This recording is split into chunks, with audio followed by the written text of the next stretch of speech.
উগান্ডায় সামান্য একটা ম্যানহোলের ঢাকনা চুরি করার অপরাধে এক লোককে মৃত্যুদণ্ড দেয়া হলো। মৃত্যুদণ্ডের আগে তাকে জিজ্ঞেস করা হলো, তোমার শেষ ইচ্ছা কি? তখন সে বলল, আমার শেষ ইচ্ছা হলো আমি একটা বারের জন্য মহারাজের সাথে দেখা করতে চাই। তো সেই দেশের নিয়ম ছিল মৃত্যুদণ্ডপ্রাপ্ত আসামিকে তার শেষ ইচ্ছা পূরণ করতে দিতে হবে। তো নিয়ম অনুযায়ী তাকে রাজ দরবারে রাজার সামনে হাজির করা হলো। তখন রাজা তাকে জিজ্ঞেস করলো, কি ব্যাপার, তুমি তোমার পরিবারের লোকজনদের সাথে দেখা না করে আমার সাথে দেখা করতে চাও কেন?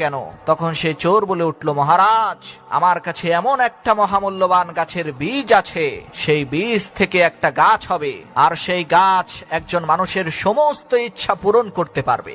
এখন আমি তো আর এই দুনিয়াতে বেঁচে থাকবো না, তাই এই অলৌকিক ক্ষমতা সম্পন্ন মহামূল্যবান গাছের বীজটি আমি আপনার হাতে তুলে দিতে চাই। কেননা এই গাছের বীজটা যদি ভুল মানুষের হাতে চলে যায় তাহলে আপনার রাজ্য একেবারে তছনছ হয়ে যাবে। চোরের এই কথা শুনে রাজামশাই বলে উঠল, মাশাআল্লাহ, এটা তো খুবই ভালো কথা, তো কোথায় সেই গাছের বীজটা, দাও আমাকে। তখন সেই চোর বলে উঠল, মহারাজ, এই গাছের বীজটা এমন একজন ব্যক্তিকে আজকে সূর্য ডোবার আগেই মাটিতে রোপণ করতে হবে যে ব্যক্তি জীবনে একটা পয়সাও চুরি করে নাই। যেহেতু আমি নিজে একজন চোর, তাই আমি যদি বীজটা রোপণ করি কোনো লাভ হবে না। আপনি বরঞ্চ অন্য কাউকে দিয়ে এই গাছের বীজটা যে কোনো মূল্যেই হোক সূর্য অস্ত যাবার আগেই রোপণ করান, না হলে সেই বীজটার ক্ষমতা নষ্ট হয়ে যাবে।